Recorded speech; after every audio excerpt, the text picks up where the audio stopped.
একদিন রাতে নাটাভূত কবরে ঢুকেছিল।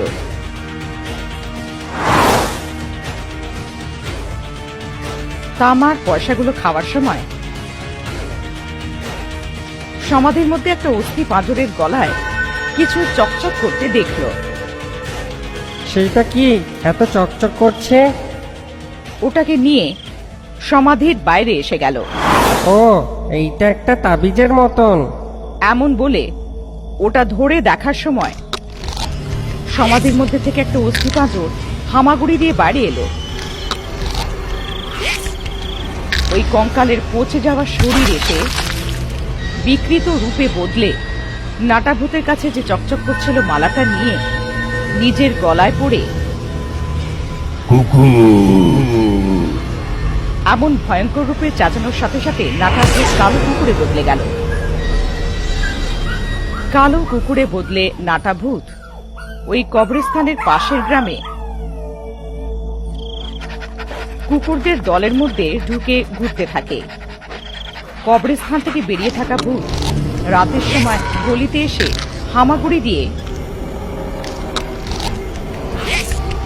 গ্রামের লোকেদের ঘুম উড়িয়ে দেয়।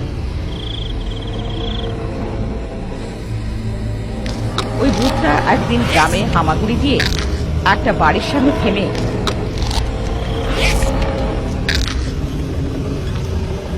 পেছনের একটা গাছ থেকে উল্টো ঝুলে ঘরের মধ্যে যা কিছু হচ্ছিল তা জানলা দিয়ে দেখছিল।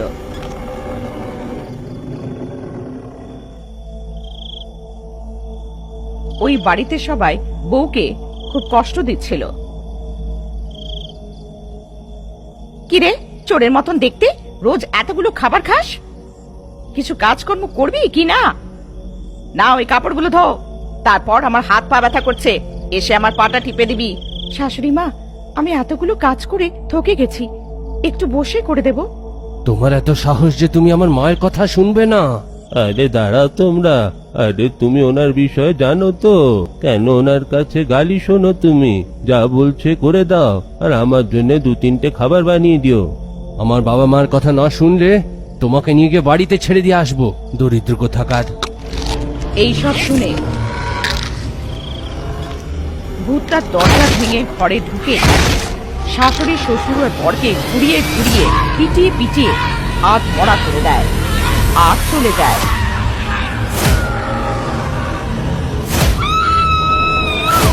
এইভাবে ভূতটা গ্রামে হামাগুড়ি দিয়ে ঘুরে ঘুরে যে কেউ বিবাহিত মেয়েদেরকে কষ্ট দেয় ওদেরকে মেরে আধমরা হওয়া পর্যন্ত, রক্ত বওয়া পর্যন্ত পিটতে থাকে। কোনো শ্বশুর বাড়িতে কোনো মেয়ের কাঁদার আওয়াজ শুনে দুঃখ হওয়াতে সমাধির মধ্যে ভূতটা শুনতে পায়। রাত্রিবেলায় ওর বাড়ির লোকেদেরকে হেনস্থা করে।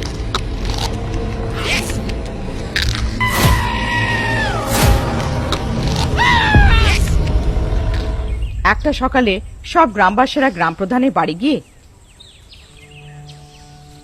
দিন প্রতিদিন সেই ভূতের আতঙ্ক বেড়েই চলেছে। জানা নেই কার ঘরের সামনে দাঁড়িয়ে কাকে মেরে ফেলবে। আমরা তো ভয়তে থাকতে পারছি না। সেই ভূতকে দেখলে তো আমাদের প্রাণই বের হয়ে যায় সাহেব। আমাদের নিজেদের রক্ষা করতেই হবে। ওই ভূতকে শিক্ষা দেওয়ার মতন শুধু একজন, মন্ত্র কাকি। রাজু, শিগগিরই গিয়ে মন্ত্র কাকিকে নিয়ে আয় এখানে। এমন বলতেই রাজু মহুয়াতে গিয়ে মন্ত্রজানা কাকিকে নিজের সাথে গাড়ি করে নিয়ে আসে। অন্ধকার হওয়ার পরে ওই ভূতটাকে বন্দি বানানোর জন্য গ্রামের মাঝখানে বেতাল আলপনা বানিয়ে গাবরা জামান গাবরা জামান জো গাবরা জামান গাবরা জামান জো মন্ত্র জাপ করছিল। কিন্তু মন্ত্রজানা কাকির মন্ত্রের সামনে ভূত ঝুঁকল না। আমার শক্তির সামনেও ভূতটা ঝুঁকছে না, এর মানে কোনো শক্তি এমন হবে যেটা ওই ভূতে রক্ষা করছে। আমি আজ রাত যেভাবে হোক এটাকে বন্দি বানাবো, আমার কথা দিলাম। নাটাভূত ভুলে গেছে যে সে কে। কুকুরের মতন বদলে যাওয়ার কারণে নিজের অতীতকে ভুলে গ্রামের কুকুরদের মধ্যে মিলে তাদের মতন চেঁচিয়ে ল্যাজ নাড়াতে নাড়াতে রাস্তার কুকুরদের সাথে ঘুরতে ঘুরতে ওদিকে জনক দিগ্গি নাটক